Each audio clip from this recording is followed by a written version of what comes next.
На этот ролик меня подтолкнули некоторые комментарии из прошлого видео. Если обобщить и подобрать более вежливые формулировки, то их посыл такой. На вас, мигрантов, тратятся миллиарды наших налогов, и мы, жители США, вам здесь не рады. Наверное, сказали сами мигранты, по сути, которые здесь уже обосновались, но не суть. В общем, человек так сказал. Что ж, каждый может иметь свое, индивидуальное мнение. У некоторых оно негативное, и мы его услышали. Теперь я поделюсь своим и расскажу, с чем сталкивался в Калифорнии. За год жизни здесь у нас с Полиночкой появилось очень много знакомых, кто тоже здесь давно живет. Некоторые устроились на простые, но нормальные работы. Некоторые получили образование и работают высококвалифицированными специалистами. Некоторые открыли свой бизнес и создали рабочие места. Так или иначе, разношерстных людей очень много. Со всеми ними мы общаемся. И, может быть, конечно, только мне и Полине так везет, что мы попадаем на хороших людей, которые мыслят позитивно, оптимистично и вот это все. Но, тем не менее, их намного больше, чем тех людей, которых я вижу с негативным мышлением, с негативным отношением к мигрантам. Итак, вот вам, например, первая история, первый вариант, первое мнение. Хорошая семья, которая здесь уже живет лет 8 или 10. Муж, глава семьи, работает первоклассным айтишником, его зарплата больше $300 тысяч. У него огромные налоги. И когда я спросил, спустя время после того, как мы познакомились, стали ближе общаться, я спросил, какие налоги? Налоги огромные. Налоги здесь прогрессивные, соответственно, если ты много зарабатываешь, ты платишь очень много. Я спросил, каково тебе платить эти огромные налоги, учитывая, что они отчасти такие высокие, отчасти из-за мигрантов, из-за таких, как я. На что мне достаточно развернуто ответили. Послушайте эту очень маленькую, но содержательную историю.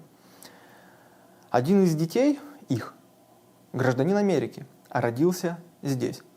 При родах была обнаружена, скажем так, некоторая особенность с сердцем.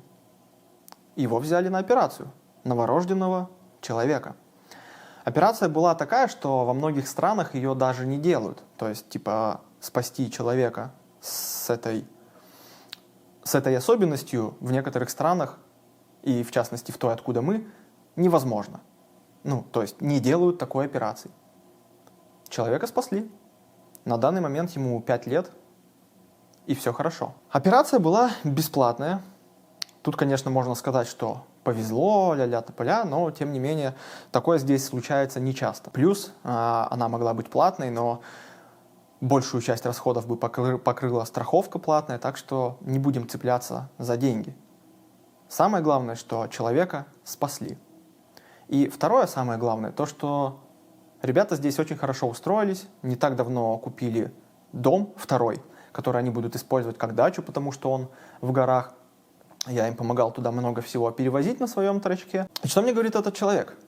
Эта страна, этот штат конкретно, приняли нас, когда мы были мигрантами. Эта страна, этот штат дали нам возможность здесь зарабатывать такие деньги, чтобы мы имели такой уровень жизни, какой имеем. Эта страна и этот штат спасли нашего ребенка.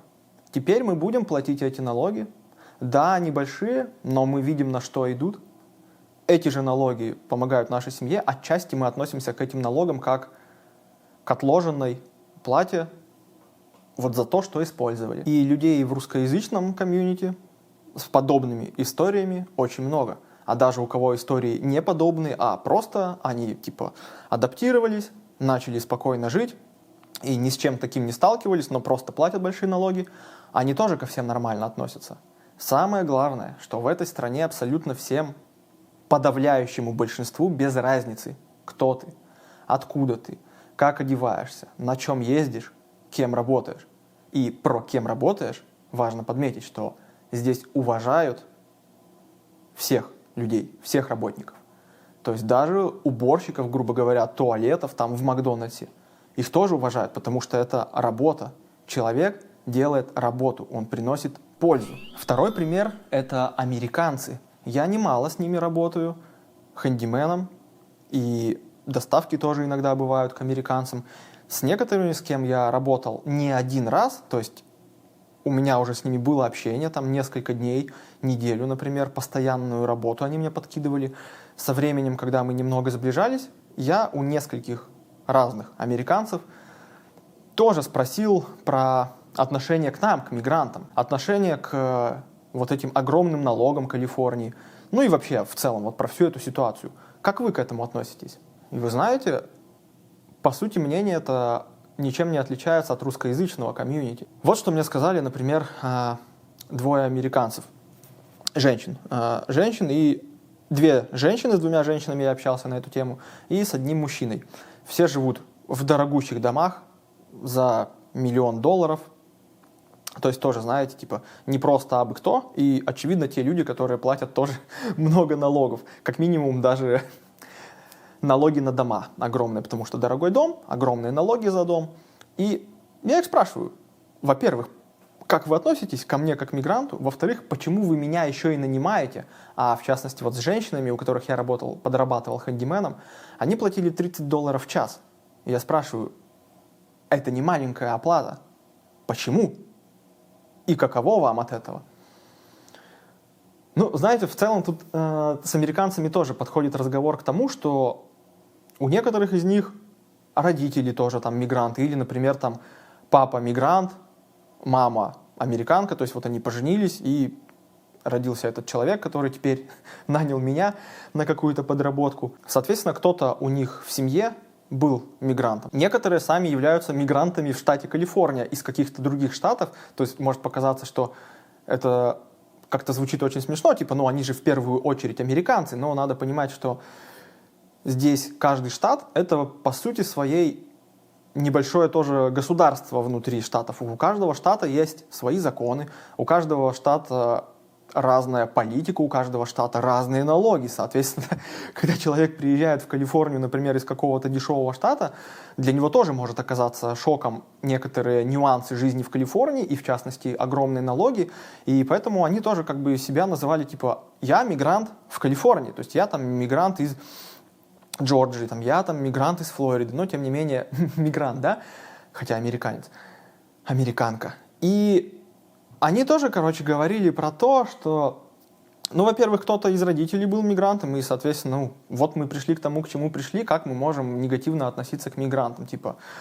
Во-вторых, про то, почему меня нанимать работать, ну, некоторые прямо так и говорили, что мы просто хотим помочь, мы понимаем, что надо встать на ноги, и типа, если у тебя голова на плечах, ты будешь платить налоги, соответственно, я тебе сейчас заплачу, но ты деньги не зажмешь там куда-то, да, не увезешь из страны, ты оставишь их здесь же, то есть это будет круговорот денег внутри экономики США.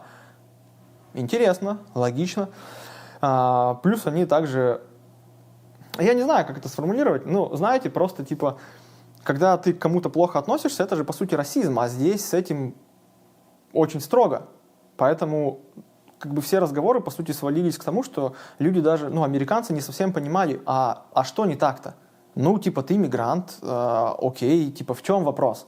У нас страна основана мигрантами, то есть какие к тебе претензии? Ну, окей, у нас есть мексиканцы, у нас есть китайцы, у нас есть там кто хочешь вообще. Здесь в Америке есть люди со всего мира, и что? Каждый что-то делает, каждый приносит какую-то пользу. И про налоги, если уж вернуться к ним, тоже мне ответили про высокий налог.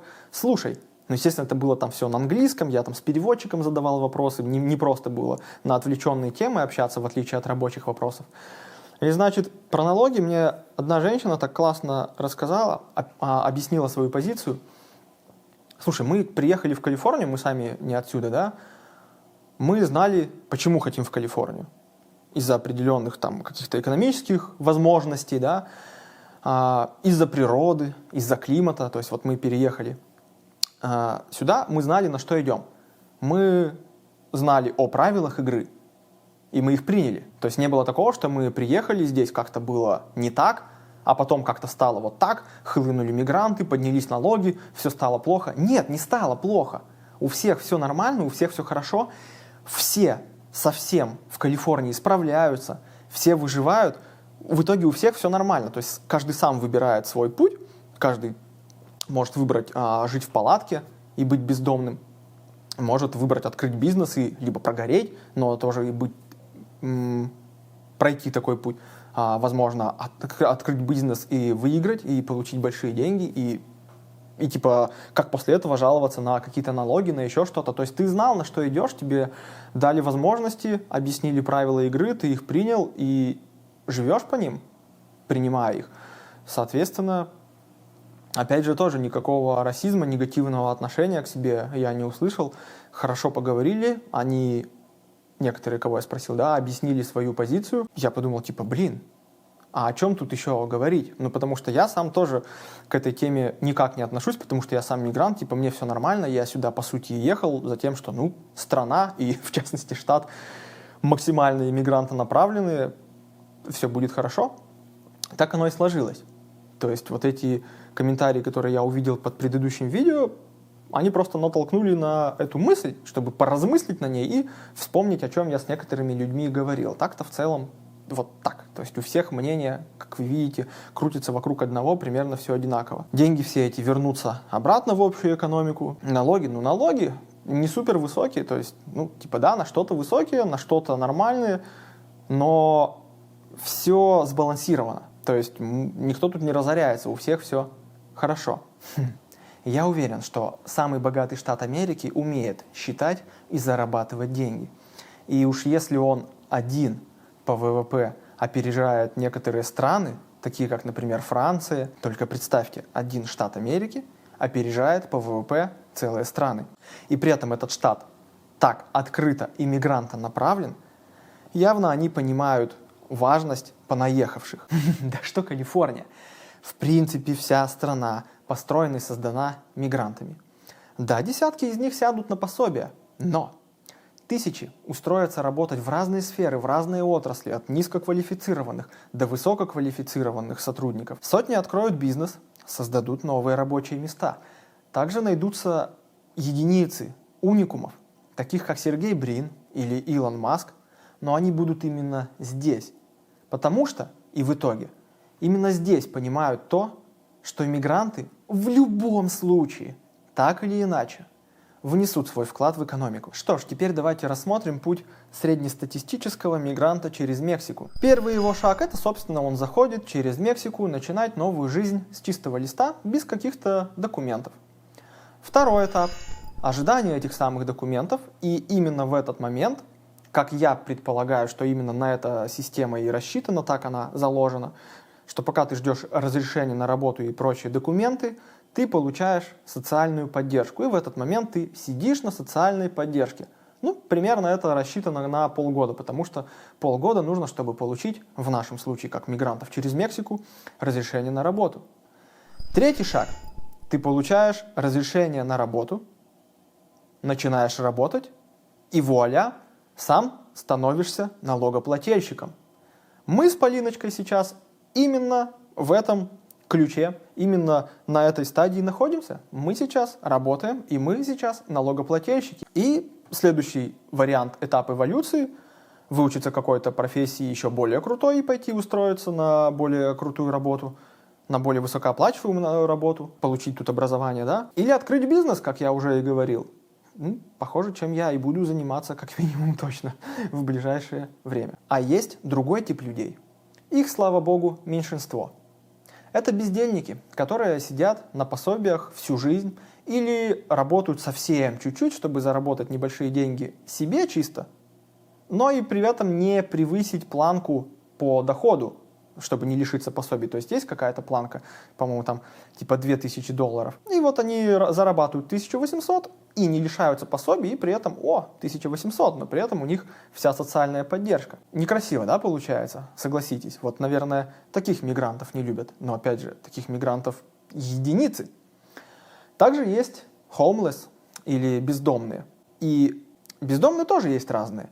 Есть бездомные, которые бездомные временные. То есть, например, у человека случилось какое-то несчастье, или он сам выбрал, например, жить в палатке, но при этом он ищет работу и, то есть, только временно находится, так сказать, в этом состоянии. Либо это бездомный, который решил жить без дома и в палатке, но при этом он работает. Я таких тоже встречал, знаете, утром открывается молния у палатки, раскрываются дверцы, выходит оттуда чувачок в отличной, в хорошей, в чистой одежде, ухоженный, там, с рюкзачком и пошел куда-то. То есть я прям представляю, что чувак где-то работает, пусть не за огромные деньги, ну, допустим, ну, не знаю, например, просто, например, да, в автомойке.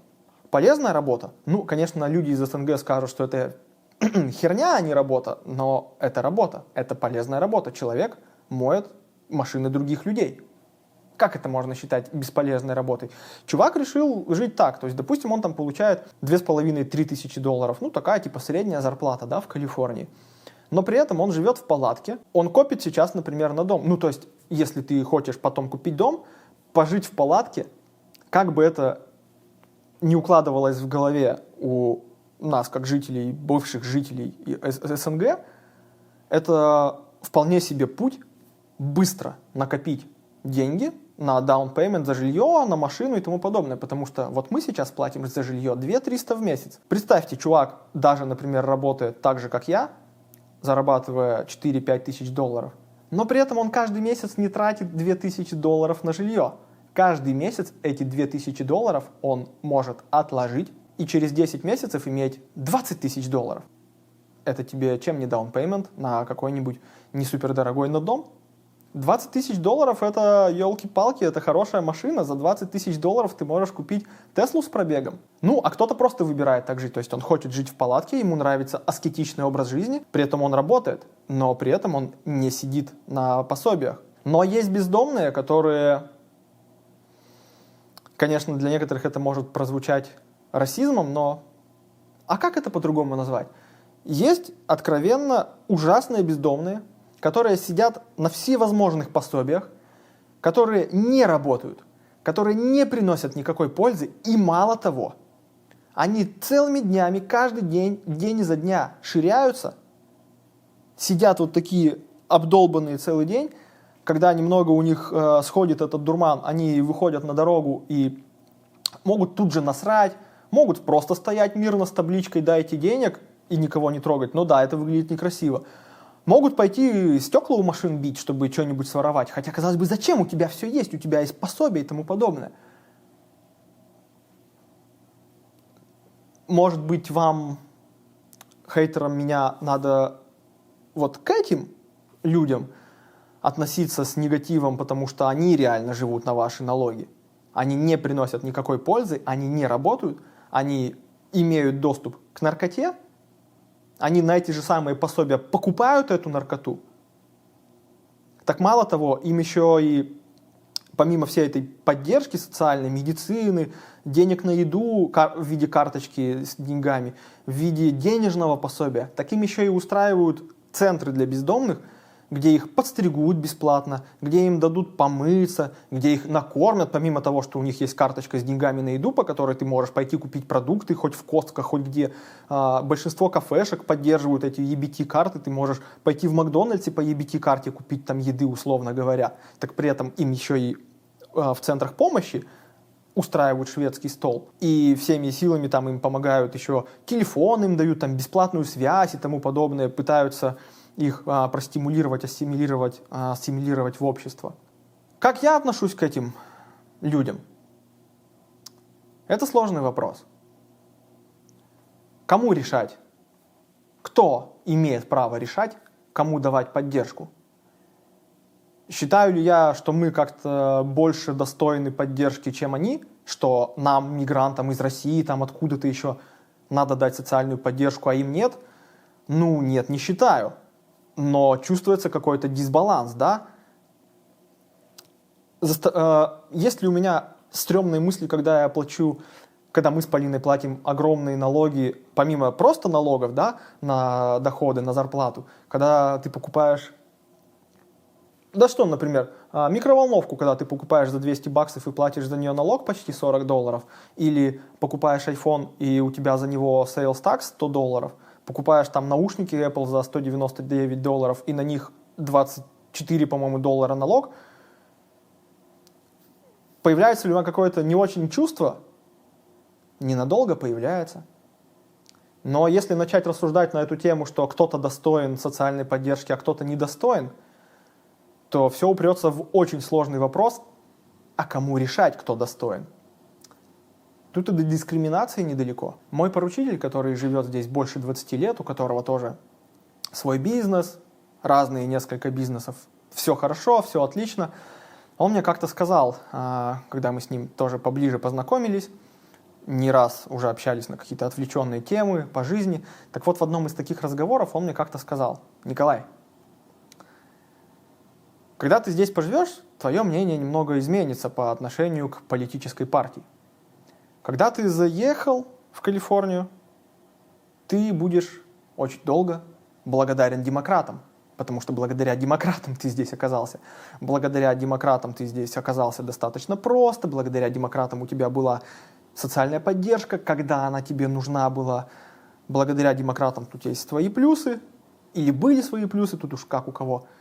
Короче, благодаря демократам ты как мигрант здесь.